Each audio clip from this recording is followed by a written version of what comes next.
Nobody's knocking the common to you. I'm one of the calmest people I know. At times. Unless we're playing hockey.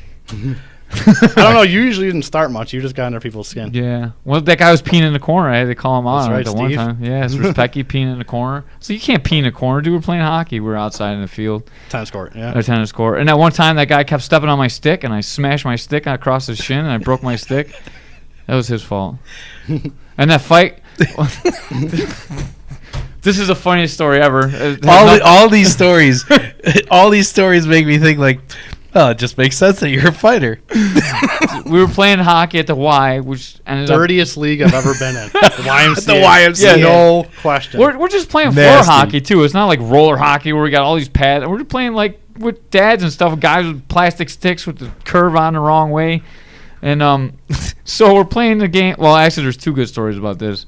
One is this guy pushing me up against the wall. Krol's standing over there. I could see him. So I kissed this guy because he's holding me on. He's like 300 pounds. He's holding me on the wall. And all of a sudden, he just goes aggressive, and they're like trying to beat me up, the whole team. I'm watching Krol this whole time. He's just standing over there shaking his head, smiling. I'm getting beat up. And that happened again. I got a penalty for unsportsmanlike conduct for kissing the guy on top of it. Pulled the Heath Herring. Oh, before that's Heath Herring did it. ridiculous. Yeah, the guy didn't even... It's not like it bit his ear or No, I anything. gave him a kiss on the cheek because he was like holding me on the wall. I was Yeah, like, you- I didn't know what to do. You pulled the Heath Herring before he did it. I really didn't want to be aggressive with him. And you answered my next question was it on the cheek? Oh, it was on the cheek, yeah. Yeah. Only Matt Bornaro kissed me on the lips. Now let That's me another let me story. defend myself here for a second. Jeff and I have always had a pact since we were younger that it's never really kind of unspoken, but you know, if you're getting into a scrum or a fight and it's one-on-one, I'm going to call you on this in 1 second, so keep going with your story. You're on your own. Yeah. So you're on your own. If you're getting now, if the guy's teeing off on you and he's won the fight, then I'll help you out. But if you lose a fight that you started, that's not, you're on your own. Yeah, that's Same all here. you- I mean, I would never expect Jeff to come in and beat somebody up for me. Hey, if I started a fight and If you I get kiss the my ass guy on kicked, the, if then- you kiss then the that's guy too bad. on the cheek at the Y while you're playing. All right, next story where I'm going to call Krol bullshit. Oh boy. The goalie at the next game, or maybe the game after that, I don't know. He kept sliding all the way in the corner, and he'd go and he'd cover up the puck all the way in the corner. And I was getting so frustrated. So I ran over there and I jumped on his head and broke his helmet. So obviously, you know, that tees off a whole fight. So I'm fighting a whole other team, and my team's just standing there watching me, like always.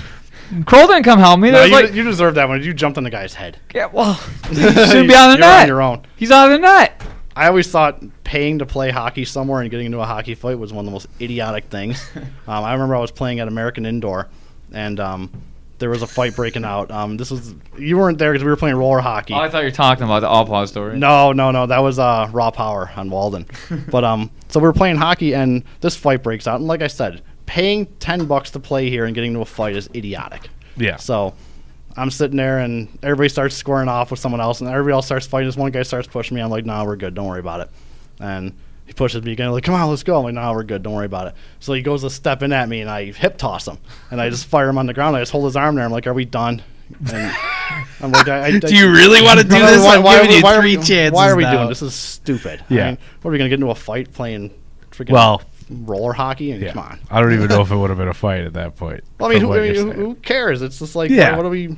It's like you're not playing pro. Like, stop it. It's all about winning, Krol. I know. That's how the pickup Although- ice hockey bar leagues and stuff work. One of the coolest things I ever seen was, okay, so Lee blew out his ACL, and we're playing hockey, and he didn't know it was blowing out. I was like, dude, I can tape you up. You'll be fine. Trust me. I know what I'm doing. So I taped him up, and we were playing. This is long before I was ever a PT. Long before. So I actually taped him before he taped me. Anyways, we're playing, and he's gutting it out, and he shoots, the puck trickles in, and it goes in, and this is the first goal we scored because our team is so shitty. Awful. The worst team ever. And they disallow the goal. It was clearly in. I couldn't stand. I had to knock the puck in from my knee because I couldn't stand. My leg was blown out. And then when it was like, yeah, and no goal, like, you suck. Yeah. Good stuff. So that was our childhood, and we used to beat each other up. He used to come over, and we used to train in the basement every day.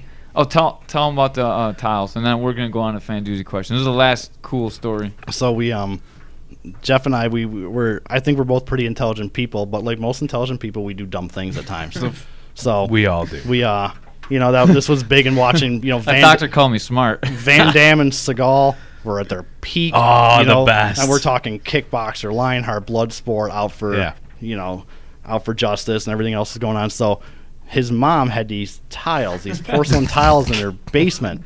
So we lined them up between these two speakers, and it was like dim mock. We were smashing the tiles. Now, we had cuts all of our hands, so we kept getting cut from the porcelain. So smart people would have said, hey, we don't want mom to find out. Let's sweep this up and throw it into a garbage can and put it outside. No, we pushed it behind the speaker. Oh, yeah. And then we were shocked. Left it there? We were literally shocked that his mom found him, like, within hours. So we were sitting there like, how did she find out? Like, how would she know? Like I said, dumbass things. Oh, she never found out about the fights in the backyard that we usually put on, though. What fights? So, come on, Dr. Krol. You're the referee. We used to put on, like, MMA fights in my backyard before they were legal. So, like, we put people over and we both put up money, and then we fight in the backyard for... And I don't know what it was about me, because I am not a physically imposing or an intimidating human being at all. But I was the ref, and, like, nobody fucked with me. I don't know why. It's great. Because like everybody else was fighting, there were guys bigger than I was, stronger than I was, and for whatever reason, they were like, okay, he's got the money, just leave him alone. He's the man. don't fight with this guy. I don't know why. You never fight with the guy that's holding the money. That's why. He was like, I mean, I'm not all that intimidating. I mean, I can fight, but I'm nothing special. I think there's something to be said about knowing how to play your cards. I mean, you are now Dr. Krol. You are a doctor. You're a revolutionary. You were back at the time collecting money while you were reffing fights in the backyard. So there's something to be said. He was a smart one. I was the one doing all the fighting. That's right. But you know what the thing is? It's I will say the single biggest influence on my life. The thing, if I could go back and I everything else had to change, the only thing I wouldn't change would be going into martial arts. Stepping foot into Bill Adams martial arts back when I was 13, 14 was the single best thing that ever happened to me in my life, without question. It's more important than getting my doctorate. It's more important than graduating high school. It's more important than my lifelong friendships with Jeff, which never would have happened had I not done it. Sure. Because it all stemmed from it. I never would have been lifelong friends with Jeff had this not happened. If you weren't in martial arts. So it was, and I use it to this day for my physical therapy training. It got me into the field, actually. So it was going into martial arts was the single most important thing that ever happened in my life, without question. What was your discipline again? I started out in Ishinryu karate, and then, I got a little bit frustrated with the handing out of belts. Jeff was at the one belt ceremony where it really happened. There was this other guy testing for his purple belt at the time. He was awful. I let him know. He was awful, and Jeff wasn't really formally training anywhere at the time, and they usually did this customary thing where the two people or multiple people who were testing would spar each other, and I'm just ready. I'm bouncing back and forth. I'm like, I'm gonna kick the shit out of this dude because he's terrible, and I'm going to show everybody how bad he is, and they wouldn't let me spar him. They made me spar somebody else because they knew I was going to destroy him. Yeah. And I mean, not try to hurt him, but I was going to make him look bad. Sure. And Jeff was all ready. He's like, yeah, he's going to kick his ass. I was calling that dude out for him. Remember, I was like, Krol did that better than you.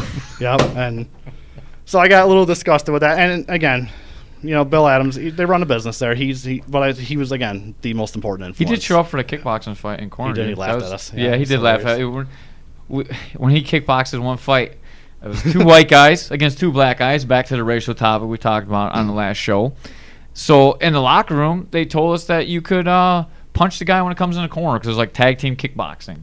This was long before anything ever came about, like any type of sanctions, any type of commissions. It was a complete mess. Yeah, this is back in the no gloves, no rules days. Yeah, it was a complete mess. Yeah. And so Krol, you pushed him back in the corner, right? Well, here's what happened. Here's how I knew it was going to be a long night. So I believe our opponents changed 2 or 3 times within the course of 2 or 3 days. And then the rules changed multiple times that night. And when the rules changed, they told one group one thing, not the other group. So we didn't know the rules had changed. So we had come out, and this guy was much larger than me. He was a grown man, and I was 17 maybe. I stepped in, hit him with a side kick, beautiful, right in the chest, and it didn't even hurt him.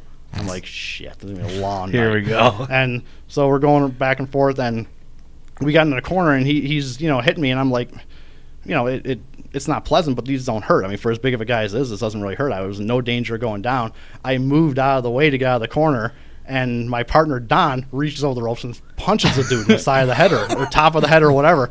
Melee. People start jumping in the ring because the other group didn't know that was still good on our side. And so it's like a young white kid and an older white man.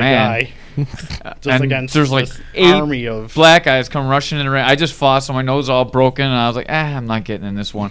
So I jumped down. So that makes up for the goalies. then. There you go. There you go. We just figured it out. Yeah, that was a goal. Oh, also I called the guy out in the locker room. That was my probably best story. Now we're gonna go to Fenji's. Last one, I swear to God. Let's go. So we're in the locker room, and I don't even know if they broke it up into red and blue. It was just such a we disaster. were all in the same locker. Everyone's in the same locker So this room. guy, I would probably classify him closest to Ty, was throwing these kicks at this partition at the bathroom, and Jeff stands up in the middle of this long room and just Everyone's in there too. points at him. He goes, "That guy's gonna get schooled," and just sat back down. Didn't know the guy, but he was right. He looked terrible. He did He get his got ass schooled. kicked. Yeah, so. I was asking. That same event, like we'd sit down and we just make up the rules. Like so is MMA. So we'd sit down, and we like come up with the rules. It's just me and this guy sitting in his room. We're talking about the rules. No one knows what the rules are. So